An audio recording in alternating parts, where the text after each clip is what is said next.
Welcome, everybody, and apologies for the slight delay. I wanted, first of all, to thank the Abu Dhabi Art Fair for the invitation for this talk. And I'm going to start right away by introducing myself. My name is Roxane Zand, and I'm a former deputy chairman for the Middle East at Sotheby's and currently an art advisor, curator, independent writer.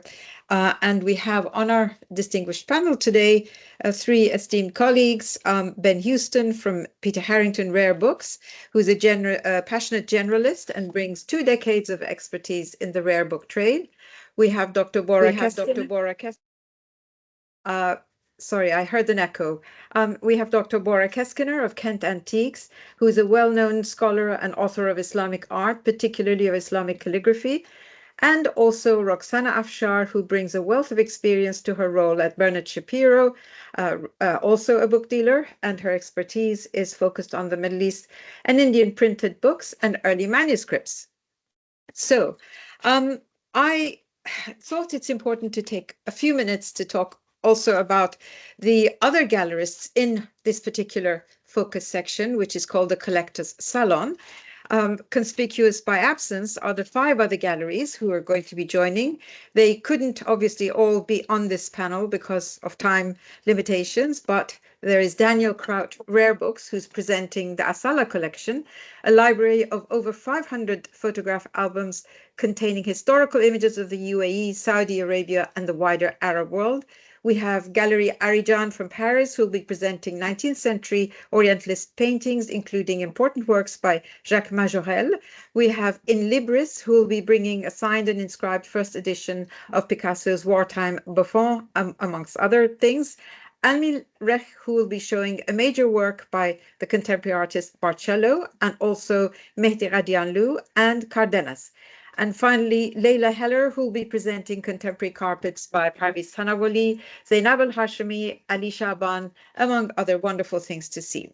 They will have stunning works to show. And if you don't believe me, you come for yourself to Abu Dhabi between November the 19th and 22nd for the art fair that promises to give us a wonderful edition this year.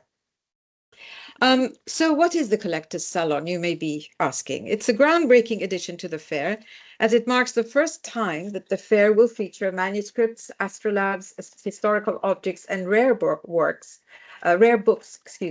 responding to a framework pioneered initially by the Louvre Abu Dhabi in exploring connections between civilizations and cultures across time. It's a timely reminder that art production stands on the shoulders of what's gone before, and heritage is very much a part of what contemporary artists refer to.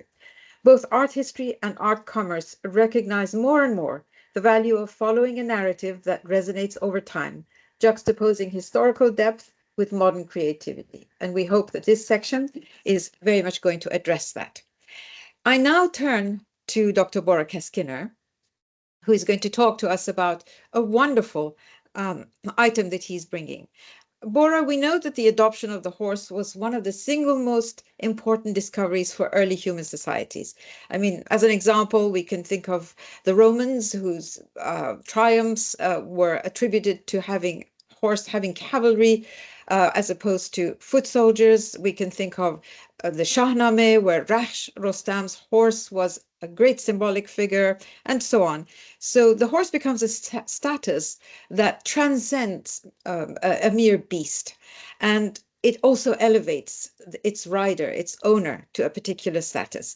Tell us why this beautiful Ottoman saddlery belonging to Sultan Selim III that you're bringing is so significant. Thank you very much for your introduction, Roxane. Slide 1, please, Diana. Sultan Selim III's saddlery is an extremely rare and important survival, which represents a dialogue between the East and the West. It is a symbol of friendship between the Islamic world and the Christian world, between Europe and the Middle East. Produced for Sultan Selim III in the 1790s, the saddlery was part of the gifts sent by Sultan Abdülmecid to Queen Victoria in 1856 in gratitude for the help he had received from the British during the negotiations at the Congress of Paris.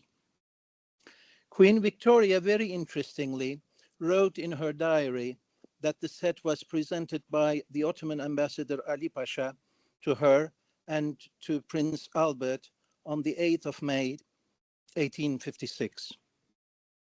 Later, the saddlery was given by Queen Victoria as a personal gift to the Marquess of Lothian in 1886. Slide 2, please.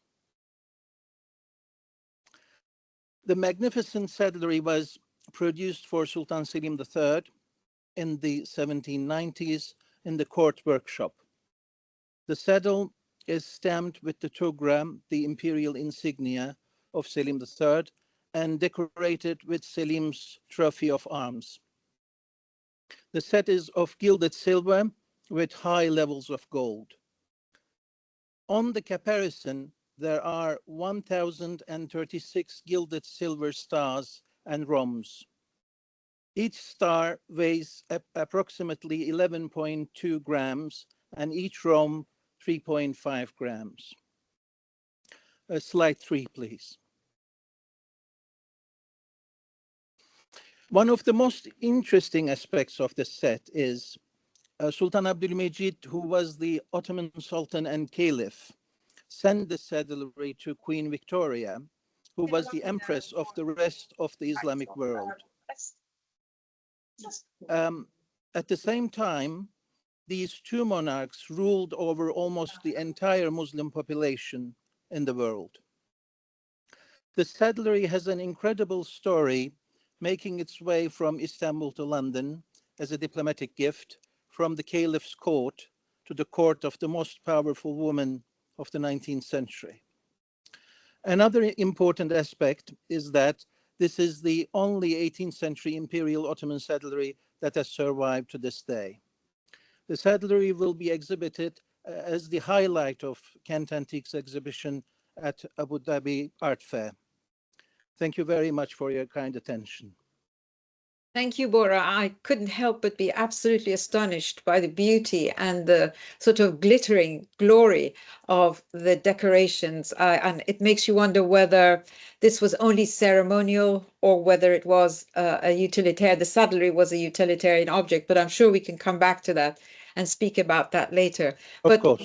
What strikes me is that Sultan Selim himself was known as a Sufi mystic and considered to be endowed with a spiritual authority, which in a sense, brings me to the spirituality that we all associate with one of the core sort of literary classics and masterpieces in European languages, which is Le Petit Prince by Antoine de Saint-Exupéry. And this brings me to Ben Houston at Harrington Rare Books. Ben, can you tell us the story and inspiration behind the book? I know it's a very well-known book, but it really does bear repetition because it's such an extraordinary work. Tell us why this manuscript that you're bringing is so very special. Thank you, Roxane. Yeah, that's a lovely introduction. And thank you, Bora, as well. Fascinating to hear about the saddlery. Yeah, I think Le Petit Prince as a book is I won't tell the story because I feel like most people here will have read it or they'll certainly be aware of the story. But I think it's important to focus on what the book represents. And Roxane, you spoke earlier about the Louvre Abu Dhabi and this idea of a sort of global connections, and I would particularly refer to the exhibition at the beginning of this year at the Louvre Abu Dhabi, the Kilila Dimna to La Fontaine, and this idea of fables and the universality of a story like Le Petit Prince, which has now, I think we can all say, is the modern global fable. It's the most translated book outside of the holy texts. It transcends language barriers. It's the best-selling children's book of all time. It's the second highest-selling book of all time outside of the holy texts.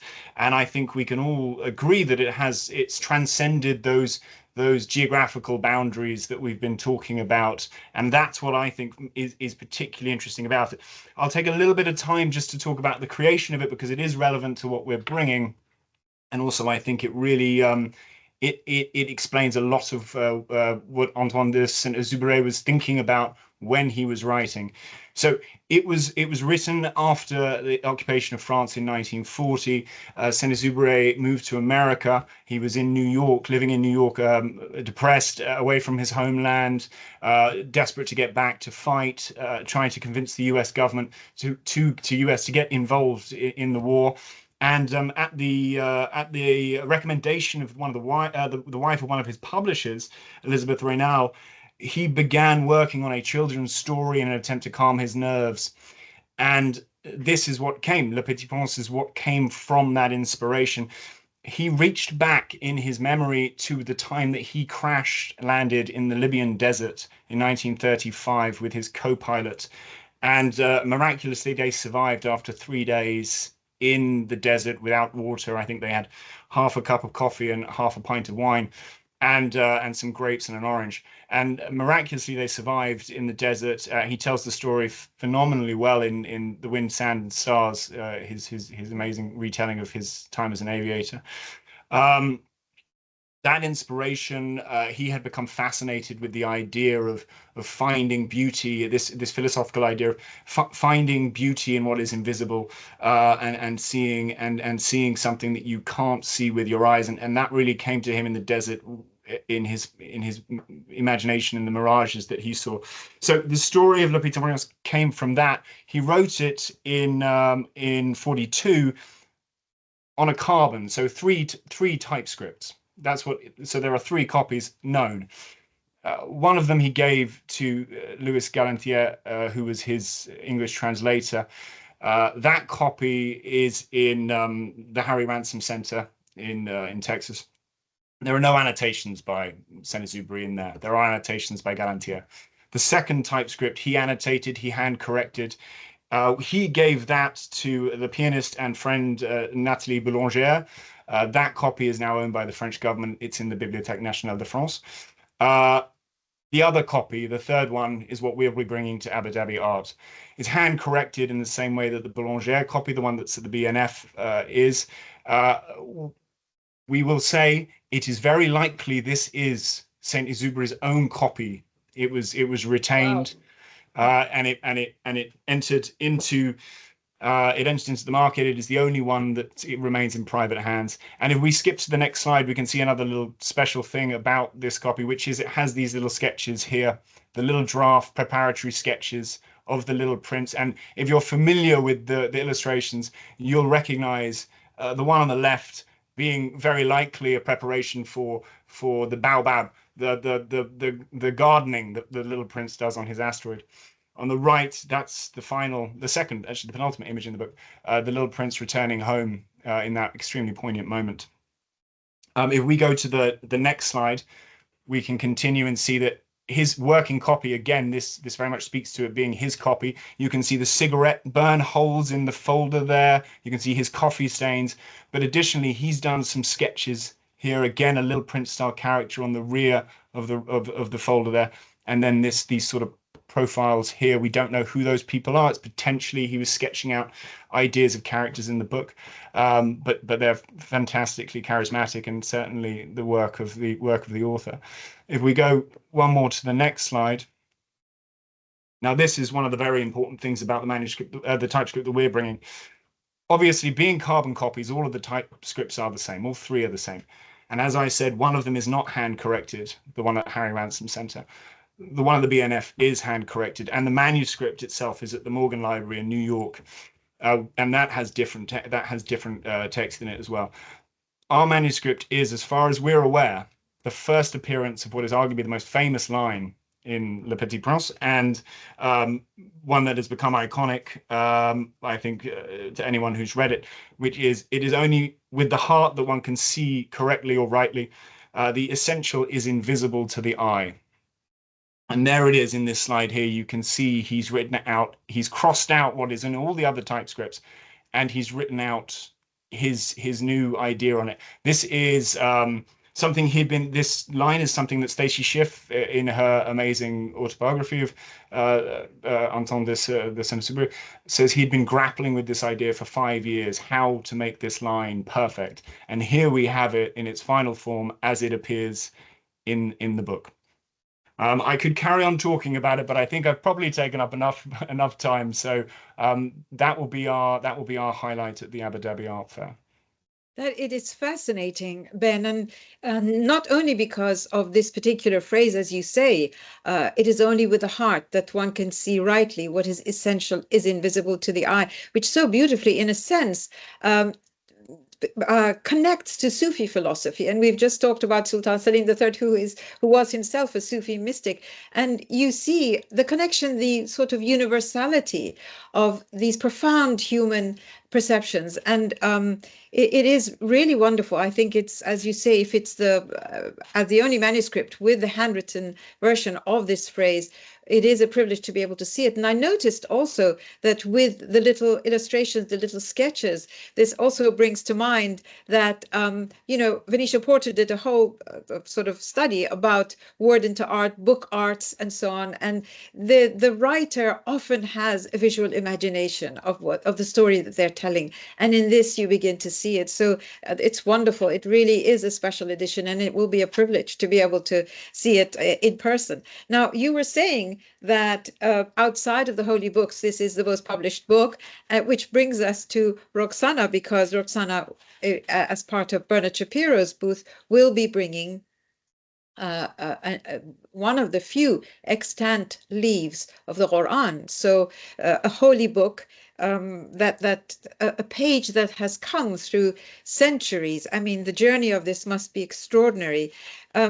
The Quran being the first word, in a sense, the alpha and omega of the Islamic faith, considered the genesis of everything.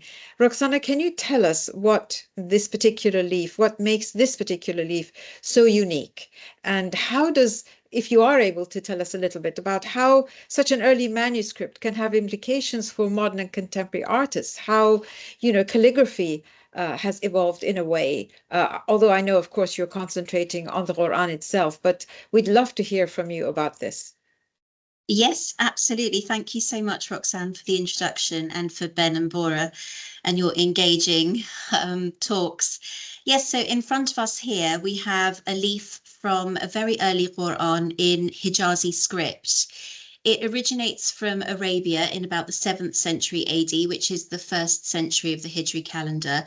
And it's a really important relic from the earliest period in Islam.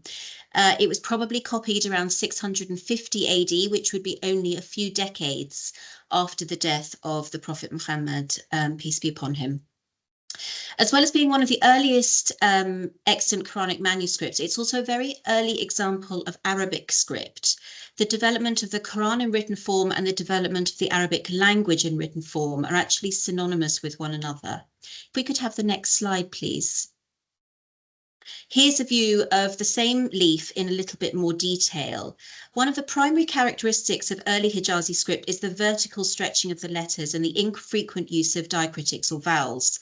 During the 1st century of Islam and the Quran being copied, the written form of the Arabic language developed considerably and became much more comparable, very quickly actually, to today's writing systems. It was around the turn of the 8th century that someone called Al-Hajjaj bin Yusuf, who died in 715, created a comprehensive system by which diacritics and vowels could be endorsed in the forms of dots and vertical dashes. The absence of those diacritics in the present leaf is a strong indication that it was copied before these developments and places its production firmly in the 7th century, making it a really early and exceptional example of its kind. Circling back to the script, the primary focus of those early Islamic copyists in the 7th century was to produce a faithful reproduction of the holy text in the interest of preserving it. There were wars amongst the tribes, and many of those early contemporaries and followers of the Prophet that had taken the Quran to memory were dying. So it became paramount to put the Quran into written form to preserve it for future believers. From the 8th century onwards, progressive developments in the script and the Arabic language and the spread of Islam allowed for aesthetic considerations and formal structures in the copying of the text, resulting in the emergence of a new style of script called Kufic. And it's at this point where Quranic script and calligraphy take on a very different visual aesthetic. So as we can see here in the next slide, this is a leaf from a Quran from the Abbasid period, which is around the 9th century, the 2nd century of the Hijri calendar. And as we can see, Qurans produced during the later Abbasid period have a very, very different visual aesthetic to those produced only a century prior. The calligraphy has been very skillfully copied by a trained scribe. The lines, as you can see here, are very regular. The letters are uniform, and it's evident that the leaf was copied and prepared in a great level of detail and expense. Islamic calligraphers have historically held a very high status in society. And over the centuries, scribes copying the Quran have developed many different styles of calligraphy as a way to showcase not only their talent, but to also elevate the beauty of the Arabic script in which the Quran is written. If we could see the next slide, please. This is an example of a highly stylized Kufic script, again from the 9th century. And by this time, Quranic calligraphy itself had become an art form, and the means by which calligraphers could create visual beauty by using the holy text of the Quran. The scripture now can feature on Islamic ceramics, metalwork, silks, architecture, and more, as it has over a millennia. And all of these developments are rooted in the existence of that initial Hijazi leaf and the preservation of that text from its conception. The Quran is believed to be the literal word of God as it was revealed to the prophet, and therefore the scripture and the physical properties of the inscribed codex set it apart from all other written texts. This is generally why the art of calligraphy has so much more scope and significance in the Islamic world. These pieces have a kind of holy and spiritual connection to them. If we could see the next slide. I wanted to show you this because it shows just how much the Quran has evolved since that initial Hijazi leaf. This is an example from the 19th century. The Quran is copied in gold and written on pages cut out into the shape of a leaf. Here, the physical shape of the manuscript as an object has been taken into consideration, taking something two-dimensional and transforming it. The pages of this manuscript mimic that of a tubba tree, which is commonly believed to be that which grows in the Islamic understanding of paradise. And the text of the Quran has been copied into two columns, which is actually a very unusual feature, to mimic the veins of a real leaf, transforming this piece into something that is just as much a work of art as a spiritual and talismanic object containing the Holy Scripture. I wanted to show you this last piece just because it shows how intrinsically connected the Quran is to Islamic art. The Hijazi manuscript that was shared at the beginning marks the start of Islam, is one of the earliest extant manuscripts of the Quran, and is also one of the earliest examples of Arabic script. The formalization of the script and the growth of Islam from this period onwards are intrinsically connected and are both fundamental to all Islamic art and calligraphy that has followed. Our Hijazi manuscript physically witnessed the earliest period in this history, and it's because of the existence and survival of that early manuscript that the Quran was able to survive and thrive. It's a piece of tangible history and an honor to be able to share it with you at the Abu Dhabi Art Fair. Thank you so much, Roxana. This is fascinating, and it's wonderful to see, as you say, the artistic expression that's contained within Quranic production. And of course, we all know that the heritage and the expressiveness of the scripts and so on has been carried into modern calligraphy, into modern contemporary practice. If you think about, I don't know, Ahmad Mustafa, Jah Madawi, Puran Jinchi, Zenderudi, I can name literally dozens and dozens of artists who have taken inspiration from traditional calligraphy and turned it into modern artworks. And looking at these slides that you've shown, one is very conscious of the artistic content. But it fascinates me to look at this particular leaf, which, you know, we all know that paper is hugely perishable. It is one of the most fragile things to work on. And yet this has survived. I would just interject slightly. This is actually on parchment. It's on vellum. Yeah. Sorry, parchment. But still fragile. Vellum, still fragile. Is still extremely fragile. So it really is a miracle to have such an artifact in one's possession. And it's an honor. And I really do wonder what journey it has had throughout the centuries. It's quite extraordinary. But to go back to an artifact that has had an extraordinary journey, as Bora has explained to us. Bora, what was the saddle purely ceremonial? Did it have any other function apart from elevating the status of its owner? I'm put in mind of the recent coronation of King Charles and the attention, if any of you watched the program on it covering the coronation procession itself, so much detail was explained about the glories of the actual decorative elements. Tell us a bit more about that, Bora. Yes, as I'm sure you know, there is a symbolism behind these imperial pieces. And on this saddlery, for instance, besides the imperial trophy of Selim III, basically like his coat of arms, imperial coat of arms, you see these magnificent glittering stars. And the reason for this is, in Persian, it's Sahib Garan, which means the owner of the stars alignment. So when a great king is born, when a great emperor is born, it is believed traditionally that stars are aligned. And in history, who really emphasized this was Timur, the great Timur. And Mughal emperors who saw themselves as the followers of Timur, they called themselves Sahib Garan Thani, the second Sahib Garan, the second who owns the alignment of the stars. So here we see a similar approach, a similar symbolism, where the alignment of the stars is emphasized as the imperial prestige and authority of Selim III.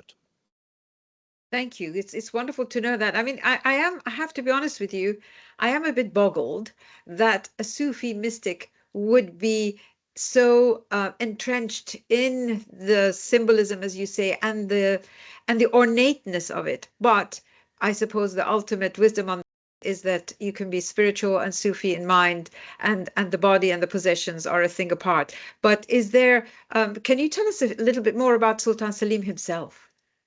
Sultan Selim III was a very enlightened person.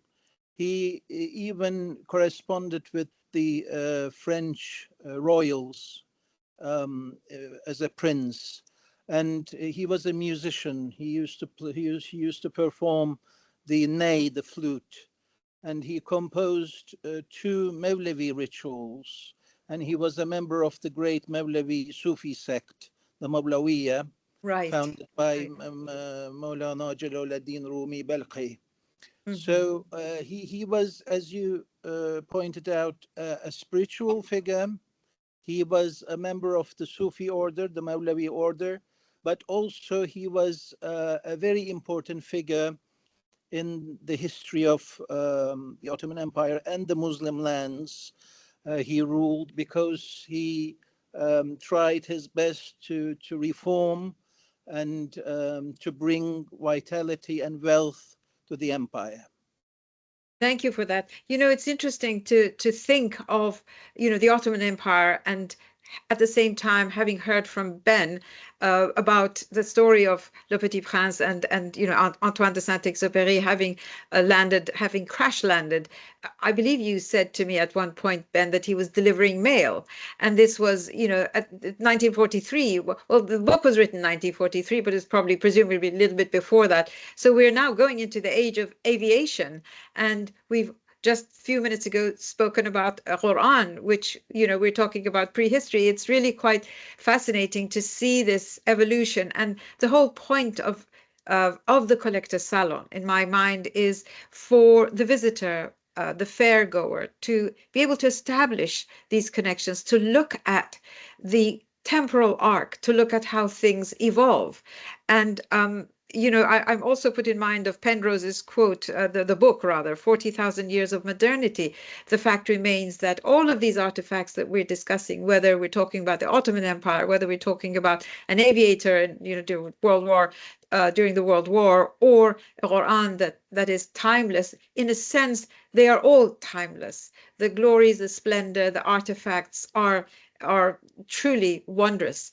And I'm just wondering, Ben, when you were doing your research and looking at this book, and with your passion as a generalist, how much of the influence of the Middle East did you see in his work?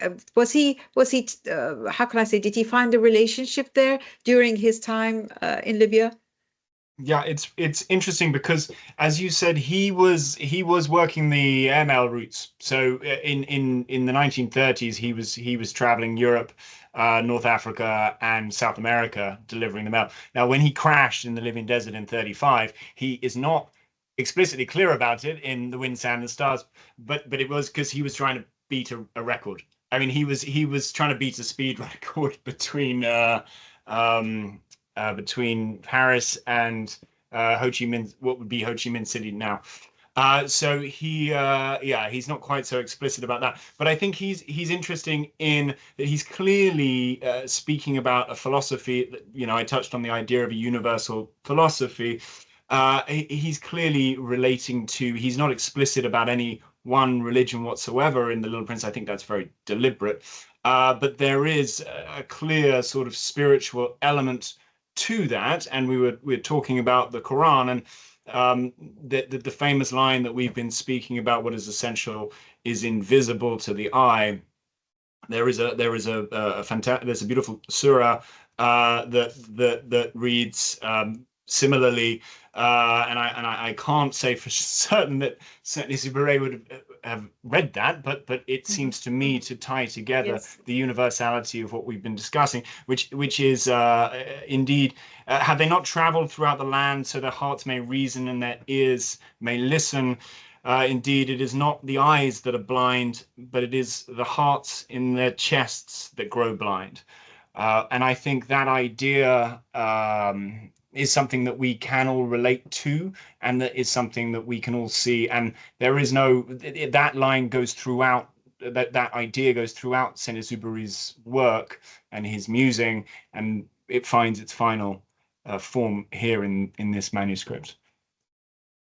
Beautiful lines. I mean, really, really sort of moving in a way. And it puts one in mind again of thinking that real masterpieces, the kind that you are bringing to Abu Dhabi Art, are both timeless and universal. So we can talk about the temporal arc and bridging past and present, and, you know, that brings up the question of how is man's construct of time, you know, in itself, it's contrived, and it's, you know, but having said that, it really does give a sense that these masterpieces, these extraordinary items, are timeless and universal. And the thought behind doing the collector's salon really was to inspire the visitors to think about a connoisseur's environment, a kind of a collector's space where the person lives with both the old and the new. There isn't a Cartesian division, an arbitrary division between, you know, something that's compartmentalized as, you know, having to be contemporary, but that contemporary thing will have had some roots, some inspirations from the past. And from my perspective, we really hope to inspire local audiences to enhance their perspectives, to look at timeless themes and techniques, not to think of a Quran as something that's necessarily for the older generation, but that young people will also find it interesting to have to understand, and to have an item such as this, or that Le Petit Prince is, as a rare edition, is also a fascinating story, something to possess for very, very complex and lovely reasons. And of course, that saddlery, which of course is a museum piece, is a glorious, it's a, I believe Bora at one point described it as a glittering sort of splendor, and it really is.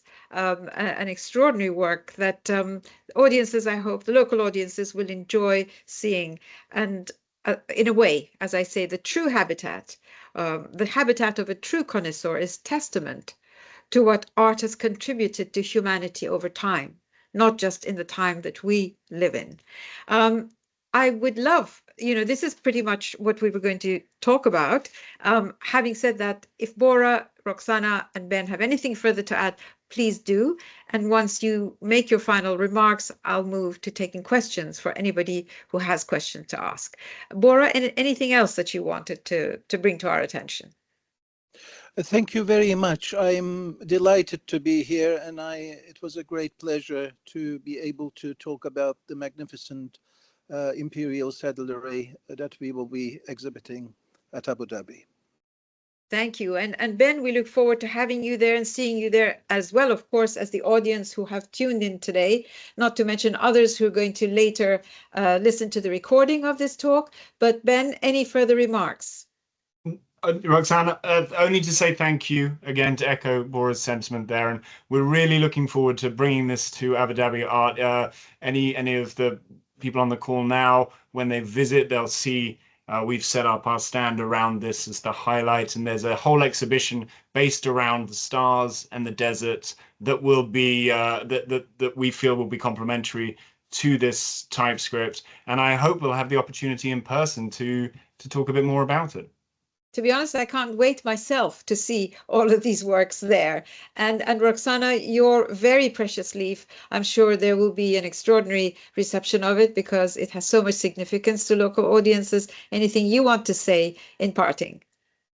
Much to echo what's already been said. Very excited to showcase these pieces. All of the pieces that I talked about today will be part of our exhibition at the art fair. And yeah, I feel very privileged to be able to handle an object like this, and very excited to be able to share it with you all soon. Thank you so much. Thank you to all our speakers. If there is a few minutes left for anybody who wants to ask a question, I can see I've got the sort of to my right hand, I can see if anybody posts a question, I'd be very happy to put it to the speakers.